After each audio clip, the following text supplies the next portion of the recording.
Hello student, मैं रूपनारायण आपको computer के वर्गीकरण के बारे में बताने जा रहा हूँ। इससे पूर्व कल मैंने आपको बताया था कि कंप्यूटर क्या होता है, कंप्यूटर किसे कहते हैं एवं कंप्यूटर का आविष्कार किसने किया। इसके साथ ही साथ मैंने आपको कल यह भी बताया था कि कंप्यूटर के आविष्कारक सर चार्ल्स बेबेज को हम कंप्यूटर का पितामह क्यों कहते हैं। अब हम आगे उसको जारी रखते हुए अब हम आज बताएंगे आपको कंप्यूटर का वर्गीकरण। कंप्यूटर का वर्गीकरण बताने से पूर्व मैं आप लोग को एक बहुत ही महत्वपूर्ण सूचना देना चाहता हूँ। जैसा कि आप और हम जानते हैं कि इस समय पूरा विश्व एक बहुत बड़ी महामारी का सामना कर रहा है। वह महामारी है कोरोना या आप कह सकते हैं कोविड-19। कोरोना के अंतर्गत हम बहुत ही बड़ी परेशानी का सामना कर रहे हैं। कोरोना से बचने के लिए हमें दिन भर में कई बार अपने हाथों को अच्छी तरीके से सैनिटाइजर, फेस वॉश या आपके पास साबुन जो कि आप इस्तेमाल करते हैं उसका भी प्रयोग कर सकते हैं और साथ ही साथ हैंड वॉश का भी प्रयोग कर सकते हैं जो कि आपको आसानी से उपलब्ध हो। उसी के साथ ही साथ आप अपने घरों में फिनाइल का भी प्रयोग करिए और साथ ही साथ ब्लीचिंग का प्रयोग अपने आसपास नालियों में करें।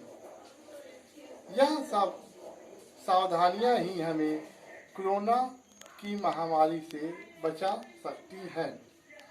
आप इसको खत्म करते हुए हम अपने मुख्य बिंदु कंप्यूटर के वर्गीकरण पर चलते हैं।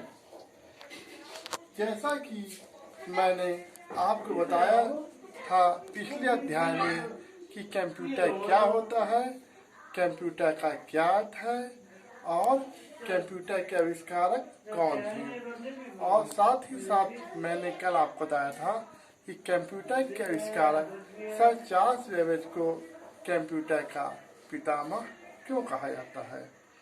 अब हम आते हैं कंप्यूटर के वर्गीकरण पर। कंप्यूटर को मुख्यतः 3 भागों में बांटा गया है। प्रथम अनुप्रयोग के आधार पर, द्वितीय उद्देश्य के आधार पर और तृतीय आकार के आधार पर।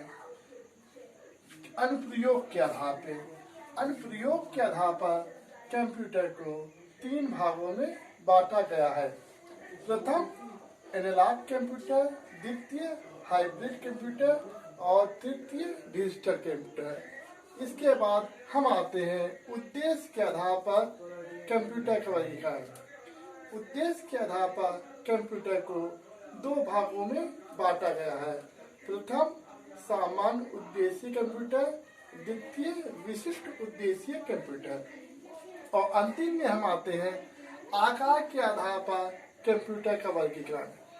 आकार के आधार पर कंप्यूटर को मुख्यतः 4 भागों में बांटा गया है। प्रथम माइक्रो कंप्यूटर, द्वितीय मिनी कंप्यूटर, तृतीय मेन फ्रेम कंप्यूटर और चतुर्थ सुपर कंप्यूटर। अब इन सब में प्रमुख माइक्रो कंप्यूटर को हम 5 भागों में बांटा गया है।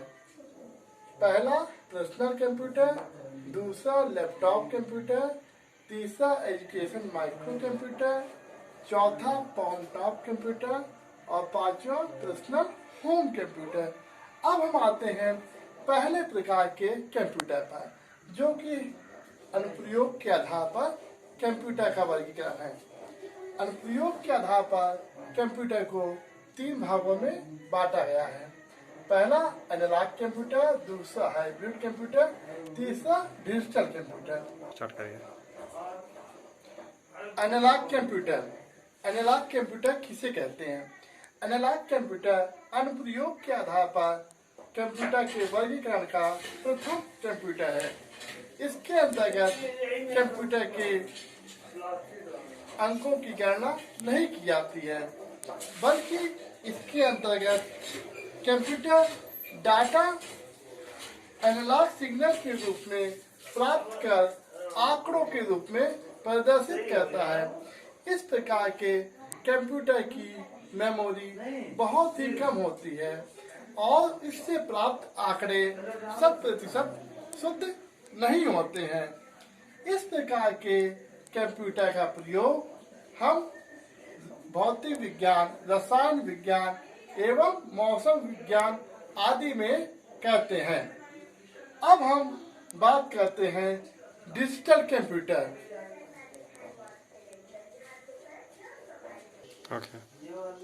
डिजिटल कंप्यूटर डिजिटल कंप्यूटर सर्वाधिक प्रयुक्त किया जाने वाला कंप्यूटर है।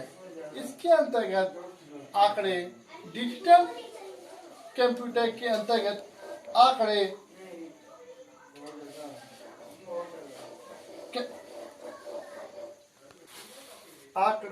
डिजिटल सिग्नल के रूप में परिवर्तित किए जाते हैं। इसके अंतर्गत प्राप्त किए गए आंकड़े 100% शुद्ध होते हैं और इसकी मेमोरी अधिक होती है। इसका प्रयोग कई चीजों में या कई विभागों में किया जाता है। अब हम बात करते हैं आपका हाइब्रिड कंप्यूटर। हाइब्रिड कंप्यूटर आपका डिजिटल कंप्यूटर और एनालॉग कंप्यूटर दोनों ही कंप्यूटर का मिश्रण है, अर्थात इसके अंतर्गत आपके एनालॉग कंप्यूटर एवं डिजिटल कंप्यूटर दोनों की ही विशेषताएं शामिल होती हैं। इस प्रकार का कंप्यूटर का इस्तेमाल विभिन्न उपयोगी संस्थाओं में किया जाता है। उद्देश्य के आधार पर कंप्यूटर वर्गीकरण। उद्देश्य के आधार पर कंप्यूटर को दो भागों में बांटा गया, सामान्य उद्देश्य कंप्यूटर और विशिष्ट उद्देश्य कंप्यूटर।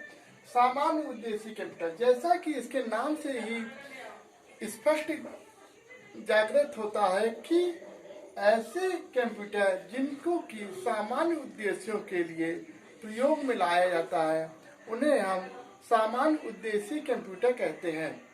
इस प्रकार के कंप्यूटर का प्रयोग हम सामान्य कार्यों में करते हैं, जैसे कि घर में इसका प्रयोग, विभागों में इसका प्रयोग इत्यादि।